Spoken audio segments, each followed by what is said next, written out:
bahwa dinosaurus tidak ada. Perlu diketahui, bahwa menurut The World Book Encyclopedia, tidak ada suku dan budaya di semua peradaban negara di dunia yang pernah menemukan tulang atau fosil dinosaurus sebelum pertengahan tahun 1800-an. Namun anehnya, secara tiba-tiba diberitakan bahwa para tim evolusionis dan arkeologis telah menemukan fosil dino. Fosil tersebut ditemukan di berbagai belahan dunia, antara lain di Amerika Utara, Amerika Selatan, Eropa, Asia, Afrika, Argentina, Belgia, Mongolia, Tanzania, Jerman Barat, dan masih banyak lagi.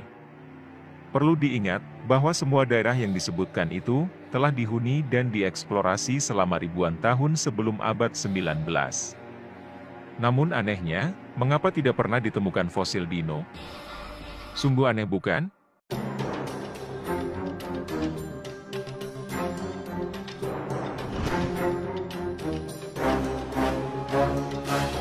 Spesies Dinosauria dicetuskan oleh Sir Richard Owen, seseorang yang berperan di Royal Society. Ia juga menjabat sebagai kepala dari Departemen Museum Sejarah British pada tahun 1842.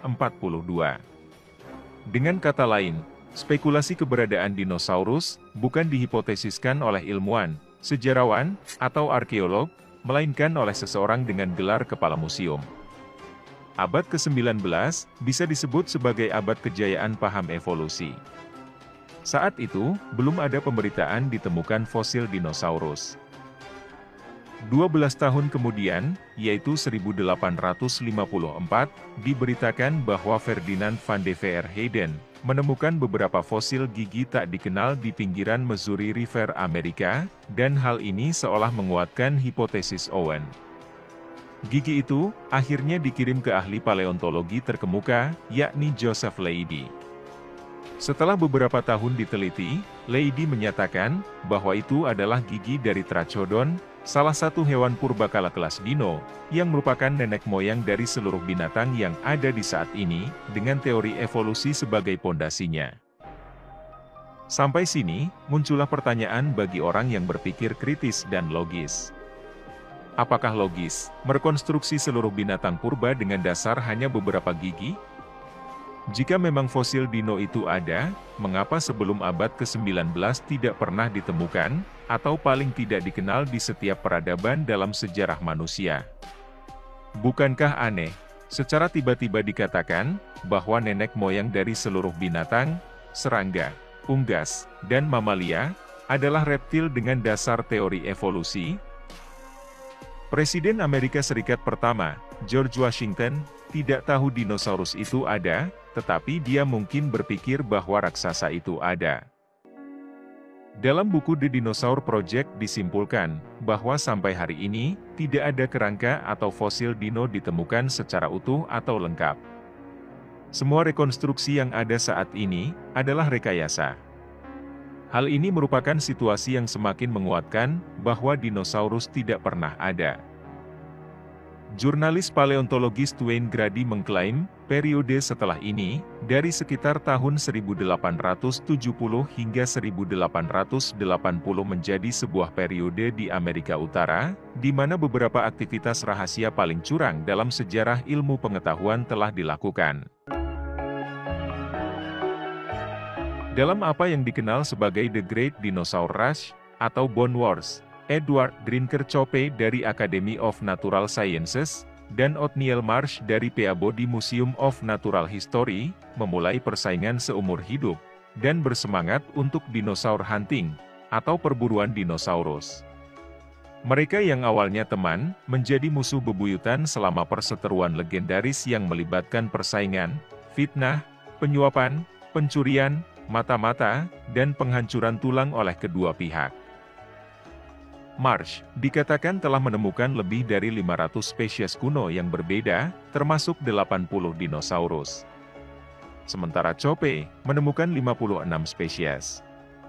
Dari 136 spesies dinosaurus yang diduga ditemukan oleh keduanya, bagaimanapun, hanya 32 yang saat ini dianggap valid, sisanya telah terbukti sebagai tiruan dan pemalsuan.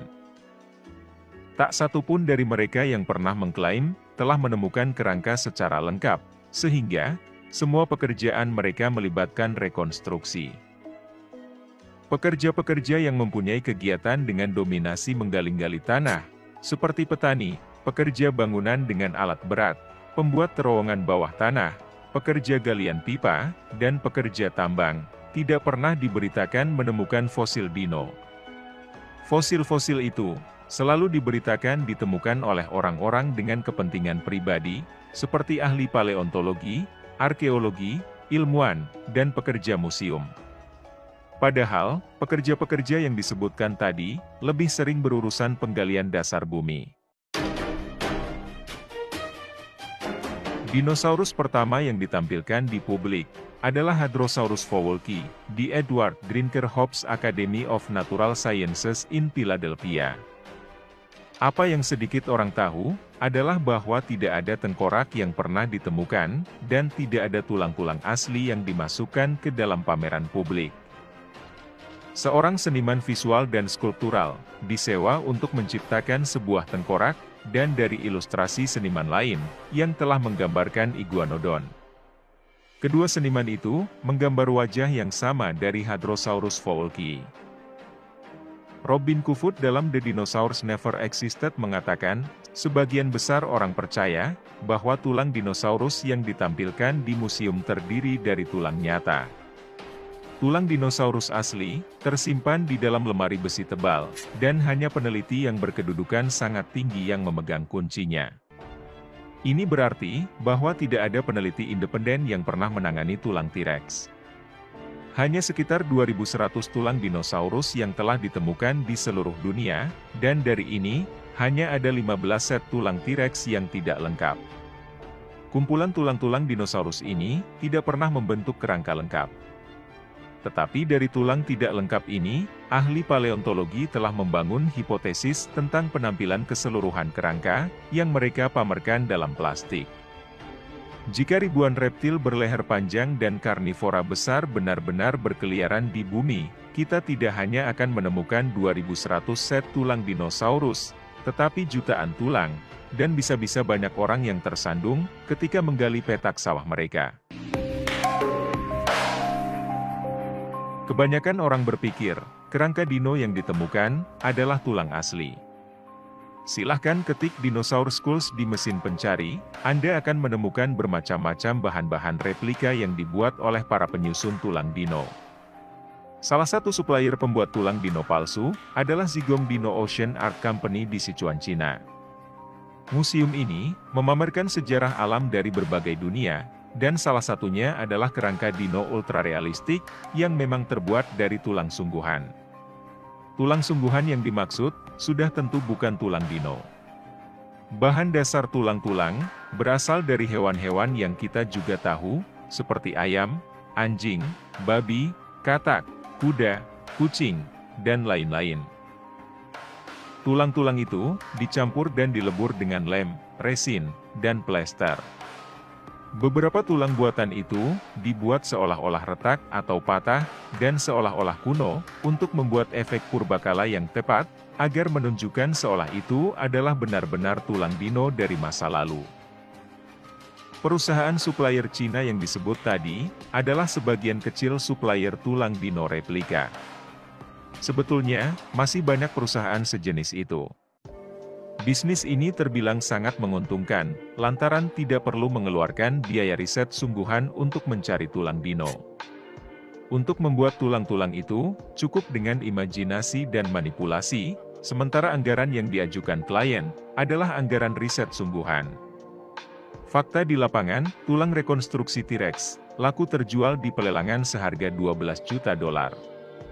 Ini adalah angka yang fantastis, dan menunjukkan betapa bidang ini sangat menguntungkan pihak-pihak tertentu. Jaringan penjualan bisnis ini sudah mencakup negara-negara seperti Amerika Serikat, Arab Saudi, Brasil, Indonesia, Jerman, Korea Selatan, Perancis, Polandia, Rusia, Thailand, dan masih banyak lagi. Tidak bisa dipungkiri bahwa anak-anak di masa sekarang sangat mengidolakan dino, termasuk anak-anak di Indonesia. Ini bisa disebut sebagai pencucian atau pemrograman otak sejak dini. Hal ini membuat anak-anak percaya bahwa dino dan cerita kepunahannya karena jatuhnya meteor di bumi adalah sains dan benar-benar pernah terjadi. Apa Anda yakin itu benar masuk akal? Sebagai contoh, Tyrannosaurus Rex, salah satu spesies karnivora dino, memiliki tubuh yang sangat jauh dari proporsional, sebagaimana makhluk hidup ciptaan Tuhan yang seharusnya. Tubuh T-Rex condong ke depan, dengan kepala yang jauh lebih besar dan lebih berat dibandingkan ekornya, yang berfungsi sebagai kontrabalancing, agar T-Rex bisa berdiri dan berjalan. Belum lagi tangan depan T-Rex yang sedemikian kecil, tidak masuk akal, dan seperti tidak memiliki kegunaan. Ironisnya, menurut survei, T-Rex merupakan salah satu dino yang memiliki banyak penggemar di kalangan anak-anak. Sebenarnya, pihak museum juga tidak pernah bisa mendirikan kerangka T-Rex palsu itu, tanpa bantuan tiang dan tali yang digantung dari atap. Tanpa bantuan tiang dan tali-tali itu, tulang-tulang kaki itu akan retak dan runtuh, karena tak mampu menopang berat kepala dan rusuk pada tubuh T-Rex. Para ahli juga telah menunjukkan bahwa dinosaurus harus bergerak jauh lebih lambat daripada yang digambarkan dalam film untuk mencegah guncangan pada kerangka mereka. Namun gagasan binatang yang bergerak lambat ini tidak sesuai dengan analisis biomekanik dinosaurus yang menunjukkan bahwa dinosaurus adalah makhluk yang gesit dan aktif. Ini adalah paradoks antara ukuran dan gaya hidup dinosaurus. Film-film dokumenter mengilustrasikan karakteristik masing-masing dinosaurus, seperti warna, berat, dan massa otot. Tetapi Don Lesem, penasehat Jurassic Park, mengakui bahwa ini adalah murni tebakan. Pada pertanyaan berapa berat dinosaurus, Don Lesem mengatakan, para ilmuwan tidak tahu berapa berat dinosaurus. Mereka tidak suka membuat perkiraan semacam itu, karena mereka tidak memiliki cukup informasi, tetapi semua orang ingin mereka menebaknya. Mantan mahasiswa paleontologi, Michael Forsell mengklaim, pada wawancara radio dengan ahli paleontologi terkemuka Jack Horner, bahwa itu adalah penipuan total, memalsukan bukti, dan mengabadikan mitos dinosaurus.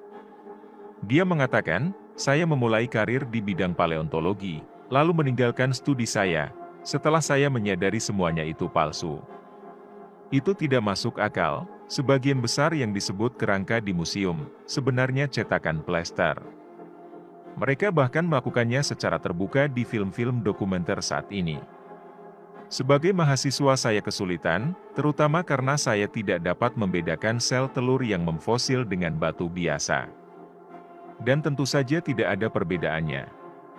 Saya diperlakukan seperti penyandang kusta, ketika saya menolak untuk menerima propaganda mereka, yang makin membuat saya segera meninggalkan kuliah.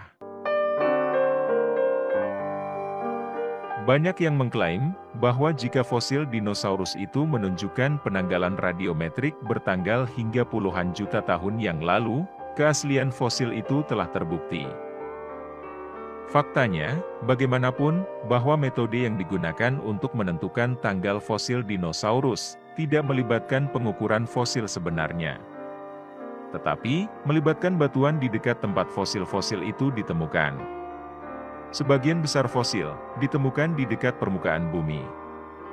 Dan jika binatang zaman modern mati di wilayah itu, ahli paleontologi akan menentukan tanggal mereka pada usia yang sama dengan dinosaurus. Munculnya sosok dino sebagai binatang purbakala semakin menguatkan teori keberadaan meteor yang berstatus masih dipertanyakan kebenarannya oleh beberapa kalangan. Kalangan Flat Earth misalnya, mereka berpikir selain bumi itu datar, langit adalah kubah transparan yang tidak dapat ditembus.